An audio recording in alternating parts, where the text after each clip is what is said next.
헤르만 헤세의 작품 중에서 어거스터스라고 하는 작품이 있습니다.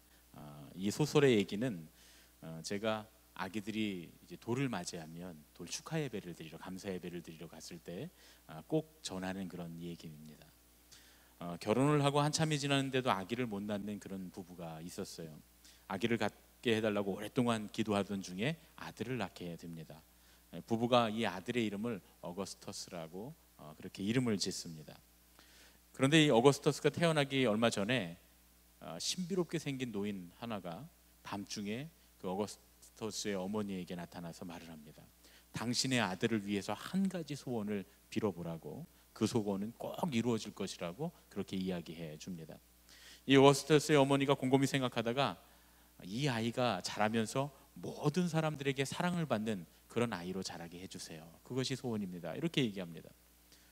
이 어머니의 소원대로 그대로 이루어집니다. 이 어거스터스가 자라면서 많은 사람들의 사랑을 받습니다.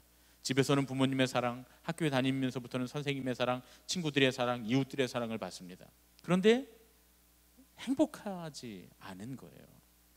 사랑만 받고 베풀지 못하니까 자기만 아는 아주 이기적인 사람이 돼서 외롭고 불행한 사람이 됩니다.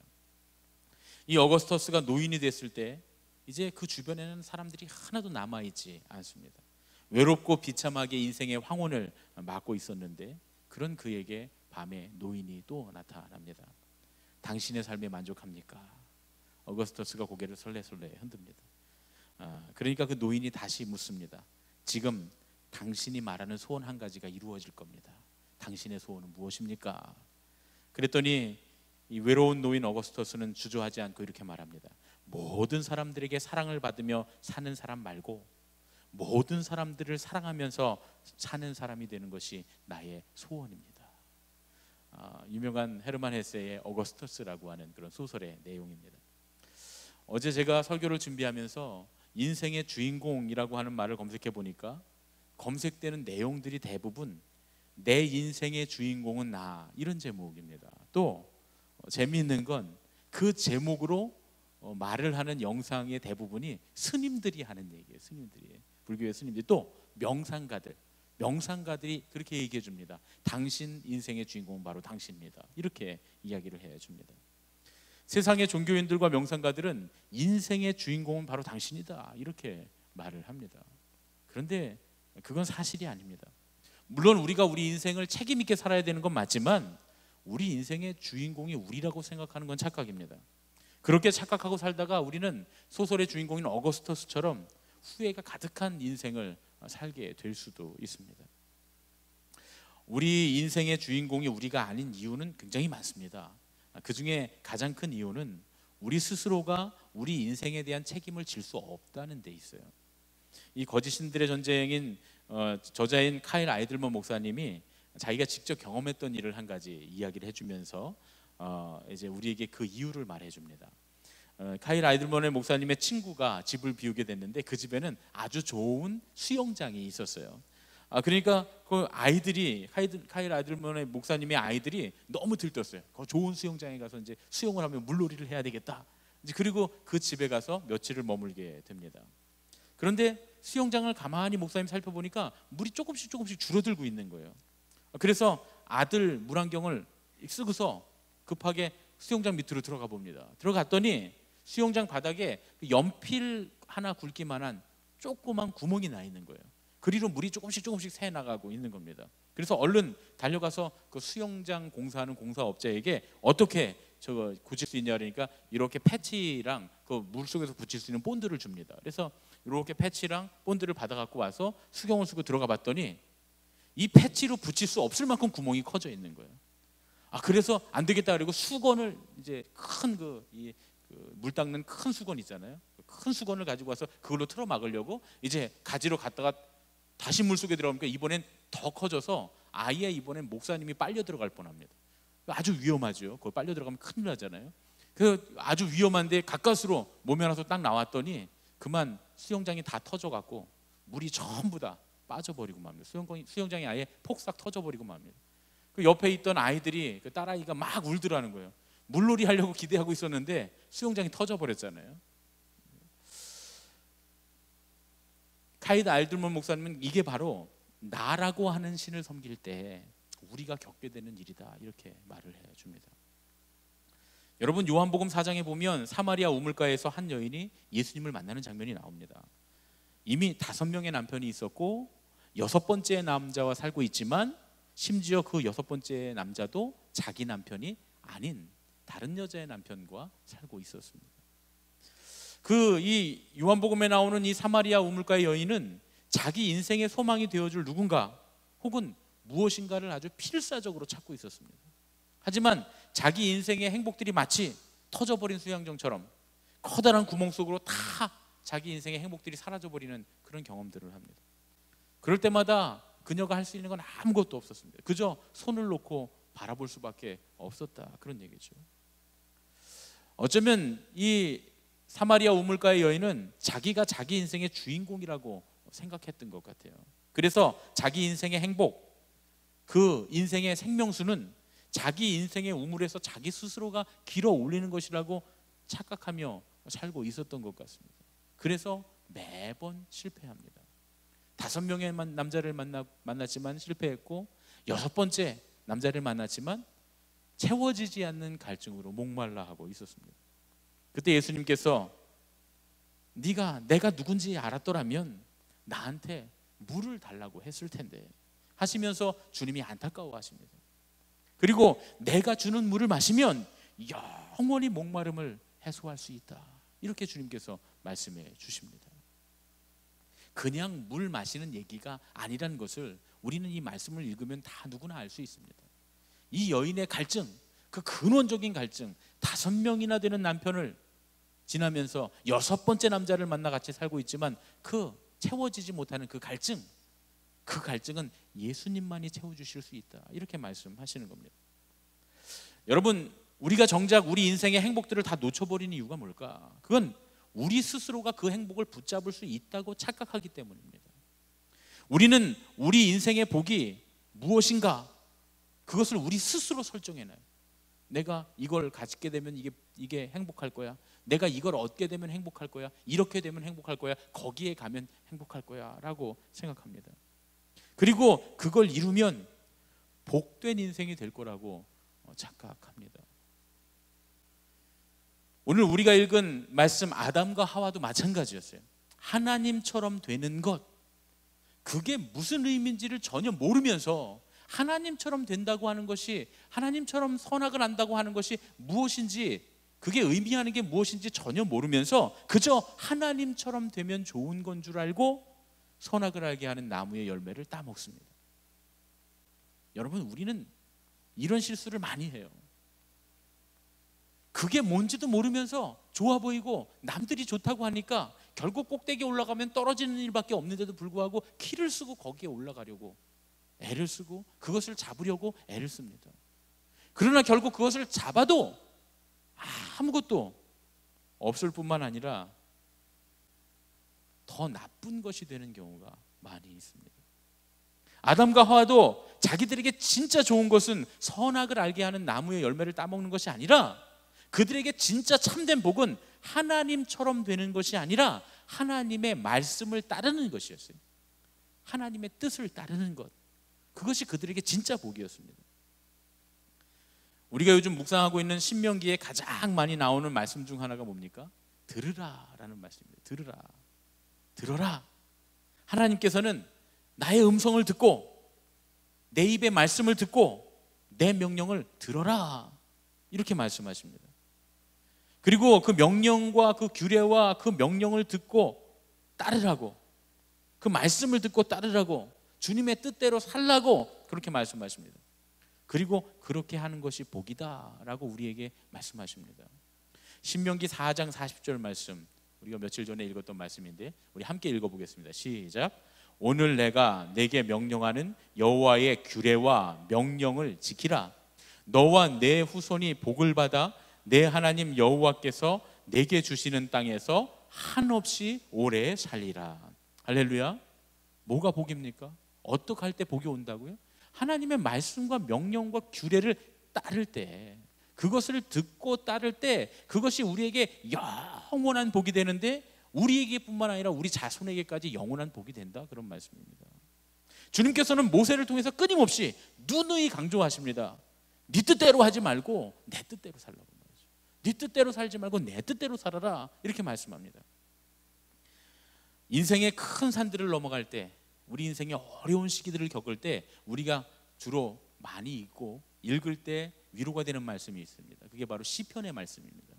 여러분, 인생의 큰 산들을 넘어갈 때, 힘들고 어려울 때 시편의 말씀을 계속 한번 묵상해 보세요. 큰 힘이 됩니다. 그런데 그 인생의 큰 산들을 넘는 지혜가 담겨 있는 이 시편의 진짜 주제가 뭐냐? 시편의 주제가 뭡니까? 시편의 핵심 내용이 뭡니까? 시편 1편 1절로 2절 말씀, 여기 핵심이 있습니다. 우리 함께 또 읽어보겠습니다. 읽겠습니다. 시작. 복 있는 사람은 악인들의 꾀를 따르지 아니하며 죄인들의 길에 서지 아니하며 오만한 자들의 자리에 앉지 아니하고 오직 여호와의 율법을 즐거워하여 그의 율법을 주야로 묵상하는도다. 뭐가 복이라고요? 복 있는 사람은 어떠하다고요? 주님의 율법을, 주님의 말씀을, 주님의 계명을 즐거워하는, 그래서 그것을 늘 묵상하고, 왜 묵상합니까? 그대로 살려고, 그렇게 살아보려고, 그래서 그 말씀을 늘 생각하는 사람, 그 사람이 복 있는 사람이라는 거예요. 인생의 산을 넘는 우리의 가장 힘들고 어려운 인생의 순간에 우리가 알아야 할 것, 우리가 정해야 될 방향이 뭐냐? 주님을 따라가는 거예요. 주님을 바라보고 주님의 뜻을 따라가는 겁니다. 우리 인생이 다 무너졌어요. 정말 모든 것이 다 무너져서 더 이상 아무것도 할 수 없을 것 같은 그런 때가 우리 인생에 있기도 합니다. 이제 다시 시작할 수 있을까 하는 생각이 들 때도 있어요. 그런데 늦은 때는 없습니다. 그때라도 다시 방향을 주님께 잡는 거예요. 그것이 복 있는 사람이 되는 길입니다. 그러면 어느새 금방 우리는 주님께서 인도하시는 복된 길을 걸어갈 수 있게 됩니다. 인생의 가장 큰 지혜이자 삶의 모든 역경을 넘어 승리자가 되는 복 있는 사람의 정의가 뭡니까? 주님의 말씀을 밤낮 묵상하고 그 뜻대로 사는 것이 복 있는 사람의 정의다, 그런 얘기죠. 여러분, 예수님께서도 산상수훈에서 마태복음 5장부터 7장까지 산상수훈이라고 우리가 하는데, 거긴 팔복도 나오고 어떻게 하는 것이 하나님 나라의 삶을 사는 것인가, 복 있는 삶인가를 우리에게 가르쳐 주시는데, 그 산상수훈에서 천국의 복을 소유한 사람들이 어떻게 해야 하는가, 예수님께서 선포하신 천국의 복은 무엇인가, 마태복음 7장 21절로 23절에 요약이 되어 있습니다. 우리 또 한번 읽어보겠습니다. 시작. 나더러 주여 주여 하는 자마다 다 천국에 들어갈 것이 아니요 다만 하늘에 계신 내 아버지의 뜻대로 행하는 자라야 들어가리라. 그날에 많은 사람이 나더러 이르되 주여 주여 우리가 주의 이름으로 선지자 노릇하며 주의 이름으로 귀신을 쫓아내며 주의 이름으로 많은 권능을 행하지 아니하였나이까 하리니, 그때에 내가 저희에게 밝히 말하되 내가 너희를 도무지 알지 못하니 불법을 행하는 자들아 내게서 떠나가라 하리라. 예수님 뭐라고 말씀하십니까? 우리에게 있어서 진짜 좋은 건 뭐냐? 내 아버지의 뜻대로 행하는 것, 그것이 천국의 삶이고 그것이 복이다, 이렇게 말씀합니다. 여러분, 복 있는 사람이 누굽니까? 하나님의 말씀을 듣는 사람, 하나님의 말씀을 따르는 사람, 주님의 말씀을 묵상하고 생각하는 사람, 오늘 말씀에 있는 것처럼 내 아버지의 뜻대로, 하나님 아버지의 뜻대로 행하는 사람, 그 말씀을 듣기 위해서 모여있는 사람들. 자, 그러고 보니까 바로 우리가 복 있는 사람들입니다. 예수님께서 산상수훈을 말씀하실 때 팔복을 쭉 말씀하시잖아요. 신학자들 중에, 성서학자들 중에 어떻게 얘기하냐면, 팔복의 내용들이 쭉 있지만 그 내용도 중요하지만 더 중요한 건 뭐냐면, 그 팔복이라고 하는 팔복의 내용은 다 거기 앉아있던 사람들이라는 거예요. 가난한 사람들, 애통하는 사람들, 슬퍼하는 사람들, 하나님의 나라 의를 위해서 핍박받는 사람들, 거기 모여 앉아있었던 사람이 바로 그 8부류의 사람들이라는 거예요. 그래서 예수님께서 말씀하신 건, 이렇게 나와서 하나님의 말씀을 듣는 너희가 복이 있다, 그리고 이것이 천국의 삶이다 라고 말씀하셨다는 겁니다. 자, 그러니까 오늘 여기에 나와 앉아있는 우리가 누굽니까? 복 있는 사람입니다. 이것이 복입니다. 이 말씀을 듣고 가서 주님의 뜻대로 살려고 애쓰고 노력하면 그것이 우리의 영원한 복이 될 줄로 믿습니다. 지금 여기에 이제 100여 분 정도가 이렇게 앉아 있는데, 요즘에는 우리 이 인터넷을 통해서도 예배드리는 분들이 꽤 되세요. 지난 금요일 날은 9분이나 저걸 보고 예배를 드리고 계시더라고요. 지금도 제가 확인하고 올라왔는데, 제가 확인하고 올라올 때까지 4분이 지금 우리 이걸 보면서 예배를 드리고 있습니다. 하여튼 때를 얻든지 못 얻든지, 기회가 없어서 사정이 안 되면 하다못해 방송으로라도, 휴대폰으로라도 하나님의 말씀을 듣고 묵상하고 그 말씀의 자리를 사모하고 그대로 살려고 애쓰는 사람들, 그 사람들이 다 복이 있는 사람들인 줄로 믿습니다. 우리에게 있어서 진짜 좋은 것, 우리의 복이 무엇이 되는 게 아니라, 우리가 무엇을 갖는 게 아니라, 어디에 가 있는 게 아니라, 진짜 복은 하나님의 말씀과 뜻을 따라 사는 것인 줄로 믿습니다. 여러분, 하와이에 가서 놀러 가서 그 바닷가에서 뛰어놀아야 복입니까? 집이 화장실이 3개 있는 집에 살아야 복입니까? 외제차 그 비싼 번쩍번쩍하는 그 차를 운전하고 다니는 게 복입니까? 그런 게 복이 아니라는 거예요. 성경은 확실하게 말합니다. 그런 건 복이 아니라는 거예요. 진짜 복은 뭐냐? 하나님의 말씀과 뜻을 따라 사는 거예요. 그러면 우상이 어디서부터 만들어지느냐? 오늘 우상이 어디서부터 만들어지느냐? 바로 우리가 하나님의 말씀과 우리를 향하신 하나님의 뜻을 따라 사는 것에서 눈을 돌려서 우리를 만족하게 할 어떤 다른 것을 만들어 놓을 때, 그것이 바로 우상이 되는 겁니다. 우상은 거기서부터 시작되는 겁니다. 레너드 스윗 박사, 드류대학교의 드류대학의 교수인 레너드 스윗 박사가 이 4종류의 교회가 있다 그랬어요. 4M Church라고 하는 말을 했습니다. 4M. 왜 4M Church냐면 4개의 M자로 시작되는 교회란 뜻이에요.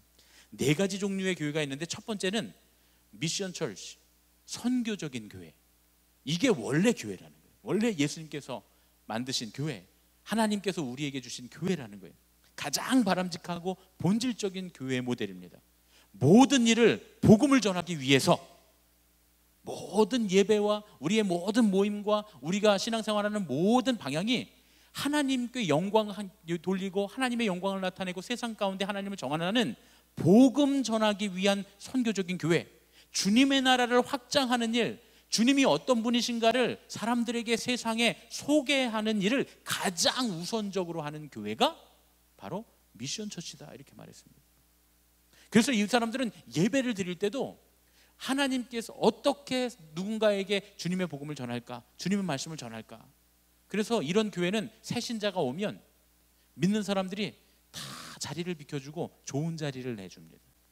이런 교회는 주차장도 새 신자들이 오면 새 신자들이 제일 좋은 주차장, 예배당에 가까운 곳에 앉을 수 있도록 만들어줍니다. 사람들이 전부 새 신자에 관심이 있어서 이 사람이 뭘 불편해하는지, 뭘 원하는지 모든 사람들이 다 관심 있게 지켜봅니다. 왜냐하면 예수 믿지 않는 사람이 예수님을 영접하게 하기 위해서인 거죠. 그래서 모든 관심이 어떻게 하면 하나님의 나라를 확장할 것인가, 주님의 지상명령인 복음을 전할 것인가, 여기에 집중하는 교회가 바로 미션 처치인데 가장 바람직한 교회입니다. 두 번째로는 목회적 교회입니다. 미니스트리 처치라고 합니다. 미니스트리 처치. 교회가 선교적인 사명을 좀 잃어버리면 목회적인 교회로 바뀌게 된다는 거예요. 전도 중심, 선교 중심의 교회가 열심을 잃게 되면 목회적 교회로 변질되고 맙니다.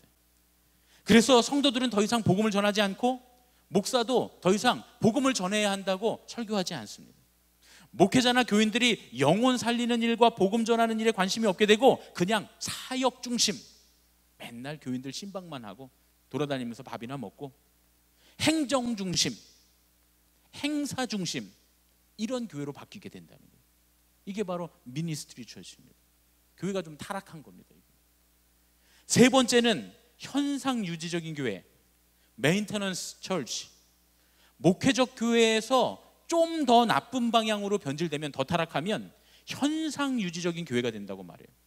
현상만 유지하려고 하는 교회는 더 이상 부흥 발전이 없고 그냥 안주하는 교회로 변질되는 겁니다. 그냥 있는 그대로, 내가 우리 교회에서 내가 지금 신앙생활 하던 이대로 내가 죽을 때까지, 장례까지 우리 목사님 딱 치러주기 바라고 그대로만 유지하기를 원하는 거예요.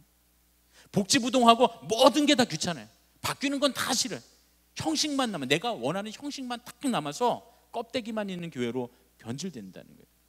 이런 교회는 복음 전도를 하지 않고 이런 신앙을 가진 사람들은 복음을 전하지 않고 그런 일은 찾아볼 수도 없고 사역도 하지 않고 말만 하는 교회, 겨울잠과 같은 단계에 돌입한 교회, 그런 교회를 현상 유지적인 교회다, 메인터넌스 처치다, 이렇게 말합니다.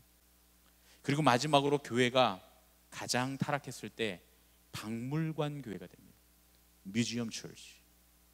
이 박물관 교회는 생명도 없고 열정도 없고 눈물도 없고 기도도 없고 헌신도 없고 순종도 다 옛 이야기가 돼버린, 아유 옛날엔 좋았는데, 그때는 우리가 그렇게 순종하고, 그때는 예배도 드렸고, 그때는 열심히 헌신도 했고, 그때는 열심히 열정적으로 기도도 했고 그랬는데.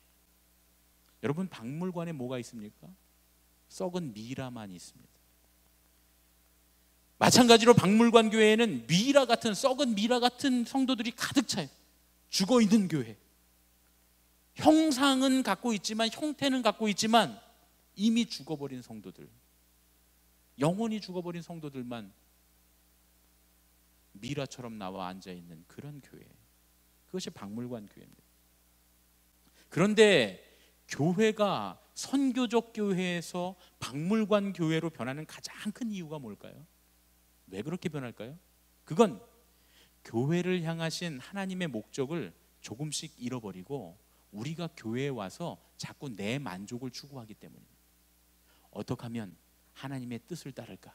나의 신앙이 어떻게 하면 하나님을 기쁘게 해드릴까? 하나님을 만족하게 해드릴까? 라고 하는 데서 어떻게 하면 내가 교회 가서 내가 좀 위로를 받고, 내가 치료를 받고, 내가 고침을 받고, 어떻게 하면 교회 가서 내가 편안함을 누리고, 어떻게 하면 교회 가서 내가 뭔가를 좀 얻을까?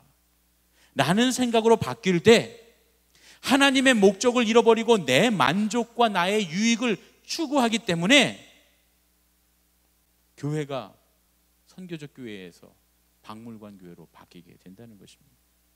우리가 우리를 향한 하나님의 뜻과 계획을 잊고 신앙과 교회에서 우리의 만족을 추구하기 시작할 때 그것이 우리의 우상이 되는 거예요. 우리는 신앙이라고 말하지만, 우리는 믿음이 있다, 우리는 신앙생활을 한다, 교회 생활을 한다고 말했지만 사실은 우리가 신앙생활한 그것들이 우상이 되었다, 그런 얘기입니다. 결국 교회는 그렇게 타락하게 됩니다. 교회가 타락하면 사람들은 하나님의 뜻을 따르는 본질적인 신앙이 아닌 자기들이 만들어 놓은 신앙의 껍데기를 따르는 우상 숭배를 마치 그게 신앙의 중요한 본질인 마냥 주장하고 따르기 시작합니다. 이렇게 해야 되겠네, 저렇게 해야 되네, 이게 맞다, 저게 맞다. 자기 주장만을 펼치고 자기에게 이로운 것, 자기에게 좋은 것만을 주장하기 시작한다는 거예요. 예수님 뭐라고 말씀하십니까? 주여 주여 하며 예수님을 따르고 하나님을 예배하고 신앙생활을 잘한 것 같지만 이 예배와 신앙생활이 나의 만족과 유익을 위한 것이었다면 그건 우상숭배지 결코 하나님을 섬긴 것이 아니다, 그런 말씀입니다.